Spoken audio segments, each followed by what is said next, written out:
Bem, chegamos agora ao versículo 21. E os que comeram eram cerca de 5.000 homens, além de mulheres e crianças.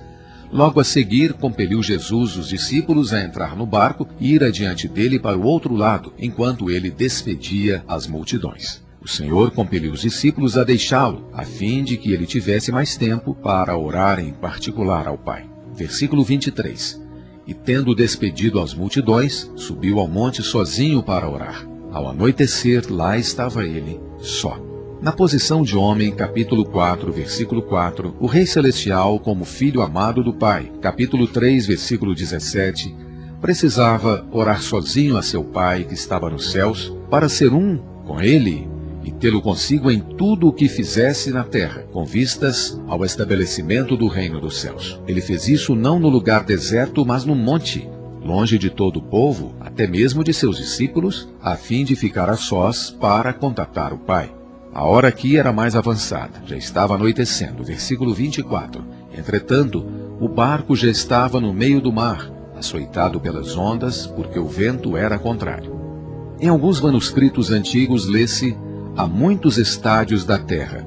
Um estádio equivale a aproximadamente 185 metros. Versículo 25. Na quarta vigília da noite veio Jesus ter com eles andando sobre o mar. As sentinelas romanas observavam 4 vigílias noturnas, cada qual de 3 horas, do pôr do sol ao amanhecer. A primeira delas era do entardecer, a segunda, a da meia-noite, a terceira, a do cantar do galo, e a quarta, a da manhã.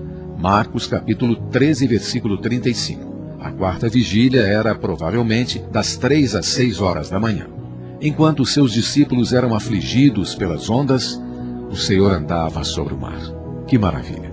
Isso testifica que Ele é o Criador e soberano de todo o universo. Jó, capítulo 9, versículo 8, nos mostra isso. Isso tem de ser de grande alegria para nós. O nosso Rei Celestial é o Rei de todo o universo. Versículo 26. Os discípulos, porém, ao verem-no andando sobre o mar, ficaram sobressaltados e disseram, é um fantasma, e de medo gritaram.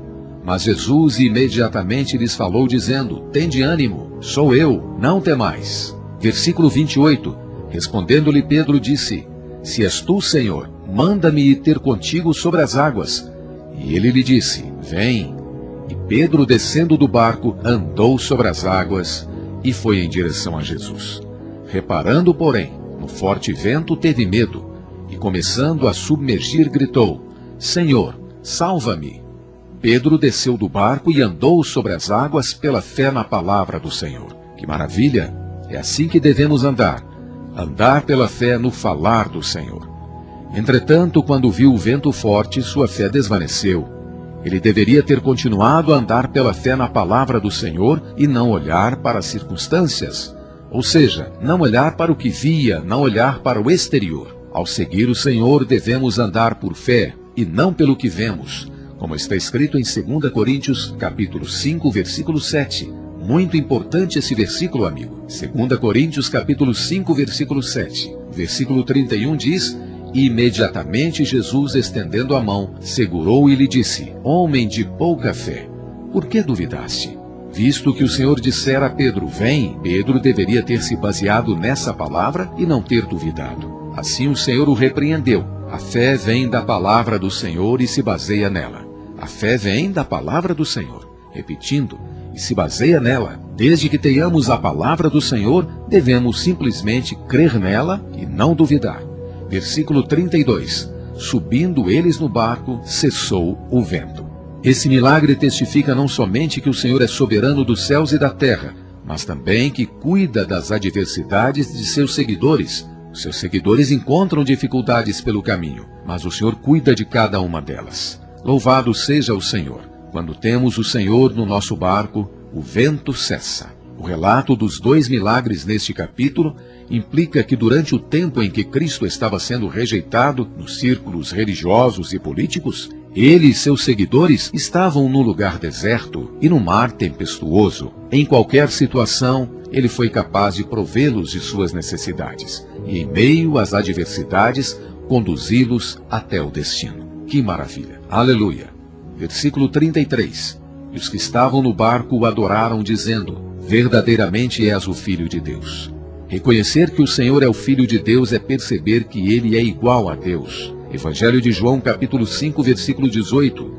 Isso indica que os discípulos reconheciam a divindade do Senhor. Capítulo 1, versículo 23 e capítulo 3, versículo 17. O versículo 34 diz: tendo atravessado, chegaram à terra de Genezaré.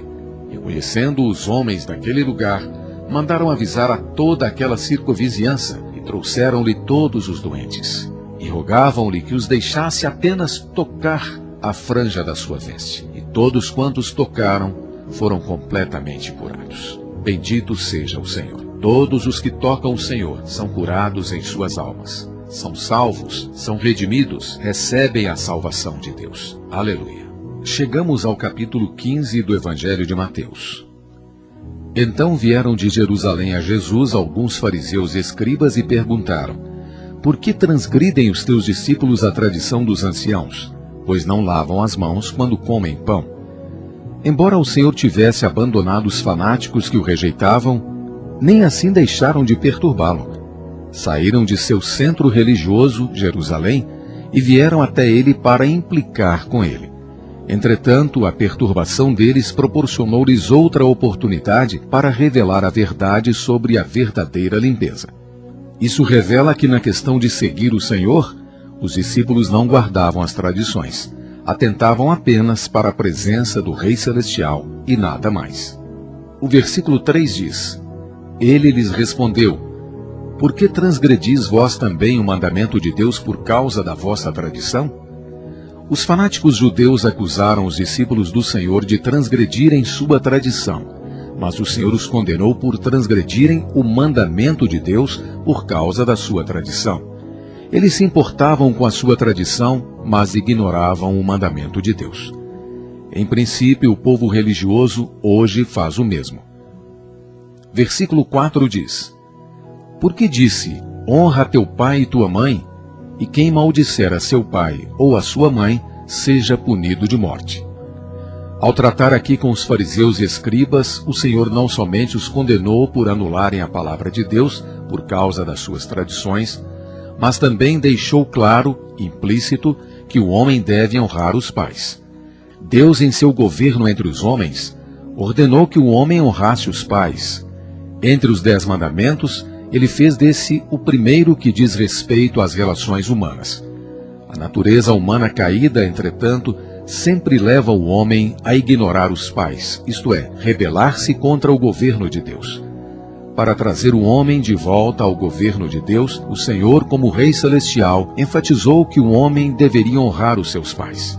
Isso corresponde ao que ele disse na Constituição do Reino dos Céus, com relação ao cumprimento da lei. Assim também o apóstolo Paulo deu bastante ênfase a essa questão. Nós, o povo do reino, devemos honrar os pais e não arranjar desculpas para nós mesmos, como fizeram os fanáticos judeus.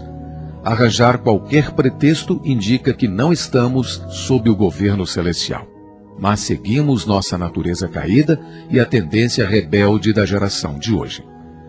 Versículo 4 diz: porque Deus disse, honra teu pai e a tua mãe, e quem maldisser a seu pai ou a sua mãe será punido de morte. Será punido de morte ou morra de morte, o que quer dizer morrer sendo executado. A palavra grega para morrer quer dizer chegar ao fim. Assim, essa expressão quer dizer chegar ao fim sendo executado.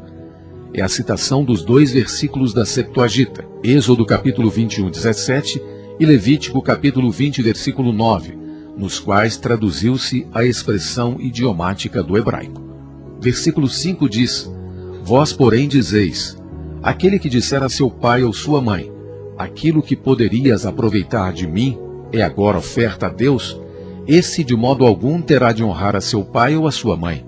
E assim destruístes a palavra de Deus de sua autoridade, por causa da vossa tradição. Versículo 7. Hipócritas, bem profetizou Isaías a vosso respeito, dizendo, este povo honra-me com os lábios, mas o seu coração está longe de mim. O governo celestial do reino requer realidade interior e não mera prática exterior. Tal governo se preocupa com a verdadeira condição do coração e não com a expressão dos lábios. Versículo 9. Mas em vão me adoram, ensinando mandamentos de homens como ensinamentos. Isso revela que algumas adorações que se rendem a Deus podem ser vãs. A principal causa disso é considerar os mandamentos dos homens como se fossem ensinamentos, passá-los sobre os mandamentos de Deus. Temos de adorar a Deus segundo a sua palavra, que é a verdade, e não segundo as tradições dos homens. Versículos 10 e 11 dizem: E tendo chamado a si a multidão, disse-lhes: Ouvi e entendei. Não é o que entra pela boca o que contamina o homem, mas o que sai da boca, isso sim, contamina o homem. Ou seja, torna o homem comum imundo. Atos capítulo 11, versículo 8. Assim também nos versículos 18 e 19. Na vida do reino, a contaminação não é uma questão exterior. Versículo 12. Então, aproximando-se os discípulos, disseram-lhe: Sabes que os fariseus, ouvindo a tua palavra, se escandalizaram? Ele, porém, respondeu: Toda planta que meu Pai Celestial não plantou será arrancada. Essas palavras do Rei Celestial indicam que os fariseus hipócritas não tinham sido plantados pelo Pai Celestial. Por terem rejeitado o Rei Celestial, foram arrancados do reino dos céus. Versículo 14. Deixai-os. São guias cegos de cegos. Ora, se um cego guiar outro cego, cairão ambos na vala. Os fanáticos judeus, justos aos seus próprios olhos e arrogantes, pensavam que tinham clareza com relação ao modo de servir a Deus e não percebiam que eram guias cegos de cegos. Seus olhos estavam vendados por sua religião com suas tradições. Portanto, não conseguiam ver a realidade da economia de Deus ou do propósito eterno de Deus, e assim não podiam entrar no reino dos céus. A cegueira deles os levou a cair numa cova. Versículo 15. E Pedro, tomando a palavra, disse-lhe: Explica-nos essa parábola.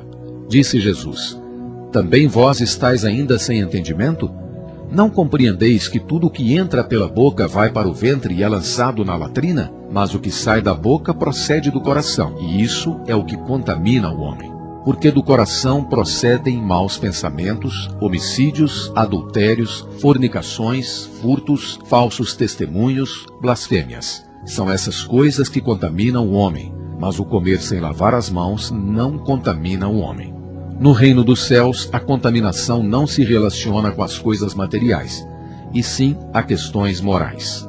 Coisas materiais não têm nada a ver com o governo celestial. Questões morais, sim. Que tantos males procedem do nosso coração, prova que não estamos sob o governo celestial.